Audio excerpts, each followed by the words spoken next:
Welcome, calculus students. We are continuing our study of integrals, chapter 5. We are in chapter 5.5, and I'm going to split this video up into two parts. So for the first part, 5.5.1, we're going to be looking at indefinite integrals, and then we will look at something called definite integrals. So what is a U substitution?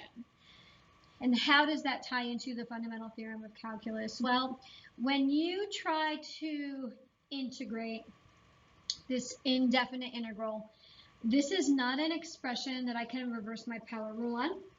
It is not a derivative that I recognize from a trig expression, from e to the x, from ln of x. In fact, it's a product, and we would only get a product from having used the product rule, and we are not in the business of reversing the product rule. And you can even look down below. Example number 3, there's a quotient. We only get quotients really from using the quotient rule, and we're not going to be in the business of reversing the quotient rule.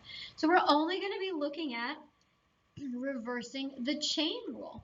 So when I look at this expression, what I'm noticing is that we've got a function built inside another function. So 1 plus x squared built inside this square root of x. So right away, that jumps out to me that maybe there's a chain rule situation going on. But remember, I'm looking at a derivative. And if there were a chain rule from an original function, and this were my inner function, its derivative would also be in the answer of what the derivative is. Meaning the derivative of 1 plus x squared is 2x. Ta-da, there's a 2x over there. So that's my clue that I'm going to try this U substitution. So what are we going to do now? There are a bunch of steps. They're actually on the next page of your notes packet. So the first thing we're going to do is we're going to choose the U expression. And it is going to be the function within a function. So the 1 plus x squared. So I'm going to go up to the side here.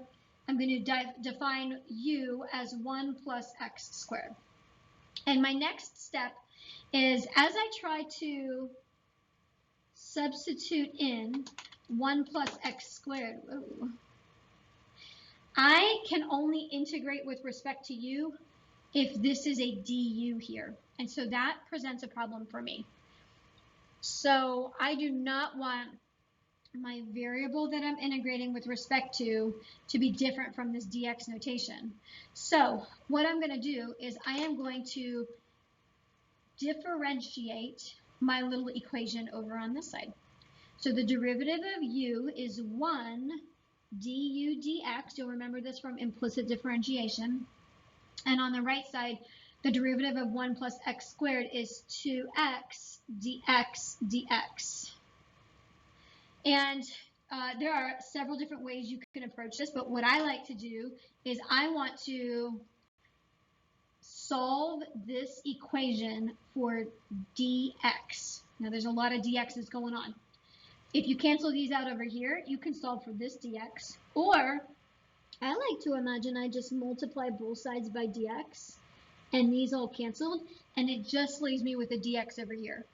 And since my goal is going to be to solve for dx, I'm going to divide both sides by 2x. And so what this is going to allow me to do, first of all, I had a u expression that I substituted in for. Down here, I have a dx expression that I'm going to substitute in. So I'm going to replace that dx with du over 2x. And what you will notice, the 2x's are going to cancel, which is lovely, which leaves me with an expression that only has a u and only has a du.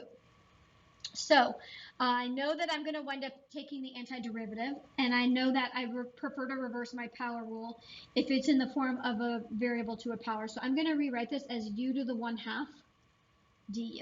Now let me flip back to my steps. We chose our u expression. We took the derivative of our u equation. We solved for dx, which is what we just did, and we plugged that back into the original problem along with u. Next up, we are going to find the antiderivative. If it's an indefinite integral, which it is, we're going to add plus c. And then our very last step is we're going to plug that u expression back into my antiderivative. Okay, so I've got the integral of u to the 1/2 du. I want to reverse my power rule to find my antiderivative. So the 1/2 bumps up to a 3/2. I can divide by 3/2, but I know dividing by 3/2 is the same as multiplying by 2/3. So I'm going to write it like that. Save myself a step. And this is an indefinite integral, so I need a plus c on there. And because this original function was in terms of x, we need our answer, which will also be a function, to be in terms of x. So I need to go one more step, and I need to substitute 1 plus x squared back in for u.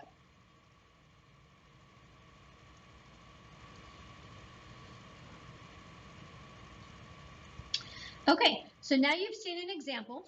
We did do the last step. We plugged that u expression back into the antiderivative. This optional note at the bottom does not apply to indefinite integrals, so you can ignore that part, at least for right now. All right, let's try a couple other examples. So there's a little note, when do we need to use substitution? When you see something in this form, so a function with an expression inside it where the derivative of that expression is also existing in the entire integral. And essentially what's happening is you have f of g of x, so you have a function in another function, and then that function's derivative is somewhere else in the problem. Okay, so let's grab a couple more examples to take a peek at. So I'm going to jump to question number 3, and I'm seeing that my function within a function would be the 1 minus 4x squared. So I'm going to identify u as 1 minus 4x squared. And next up, I know I want dx replaced as well. I want that to be a du. So I'm going to take the derivative of u, which is 1 du dx. Derivative of 1 is 0. Derivative of negative 4x squared is negative 8x dx dx. Imagine that you're multiplying both sides by dx. Those will cancel. And I want to solve for dx. So I'm going to divide both sides by negative 8x. And now I'm going to substitute in this u in for 1 minus 4x squared. And this du over negative 8x in for dx. So I would have a u on the bottom here. And then in place of dx, I would have du over negative 8x. Now, my x's here are going to cancel out. I prefer, if I see a constant number like a multiplier, I'm going to factor that out way out to the front. In fact, all the way out to the front of my integral. This is one of our integral properties that we learned 2 lessons ago. So that negative 8, it's in a denominator. So really that's like a negative 1/8. And I'm going to rewrite the square root of u. Since that's in the denominator, I'm going to push that up to the top. So I'm going to write the u to the 1/2 as a u to the negative 1/2 du. And now I am ready to reverse my power rule. So I would have u to the 1/2 power, so negative 1/2 plus 1 is 1/2, divided by 1/2, which is the same as multiplying by 2 over 1 du. Oh, I'm sorry, we don't need a du anymore. But what I do need is a plus c at the end. As soon as you integrate, you do not need that du anymore.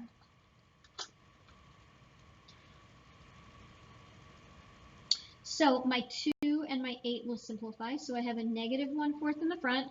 I have a u to the 1/2. So remember, we want to make sure we write our final answer in terms of x. So I'm going to substitute that u expression back in. So 1 minus 4x squared raised to the 1/2 power plus c. And that would be my final answer. Okay, let's look at a couple more examples. So take a look at number 4. So we've got the integral of cosine of 5x. My function within a function would be my 5x. So I've got u equals 5x. My derivative of u is 1 du dx. Derivative of 5x is 5 dx dx. Multiply both sides by dx. These cancel out. I'm going to divide by dx. I'm sorry, I'm going to divide by 5 to isolate dx.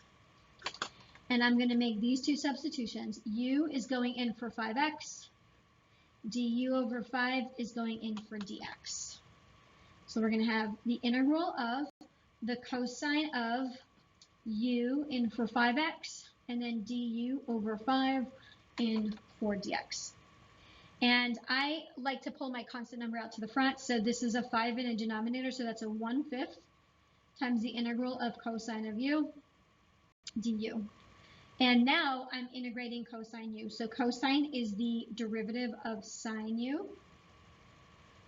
And then I'll put my plus c. Whether you put the plus c on the inside or the outside of that bracket actually doesn't make a difference, because 1/5 times c is still some arbitrary constant number. But I am going to go one extra step, and I'm going to drop that 5x back in here. So we have 1/5 times the sine of 5x plus c. All right, so you've seen an example with radicals. You've seen an example with cosine. This is just a more complicated example with the cosine, but we'll go ahead and take a look at this as well. So we've got this inner function, this x to the 4th plus 2. So its derivative would be du dx equals 4x cubed dx dx. My dx's are canceling out. I'm going to divide by 4x cubed. So now I've got something to substitute u in for, something to substitute in place of du. So we've got the integral of x cubed times the cosine of u, and then in place of dx, that is a dx right there, in place of dx we have du over 4x cubed. And lo and behold, my x cubes cancel. The 4 comes out as a 1/4, so I have 1/4 times the integral of cosine u du. The integral of cosine u is sine u plus c, and I'm going to replace that u with its original expression, which is x to the 4th plus 2. Really don't need those brackets on the last tab. Okay, so that is indefinite integrals. You've seen 4 different examples of that. Thank you so much for listening. The next video is going to be on definite integrals.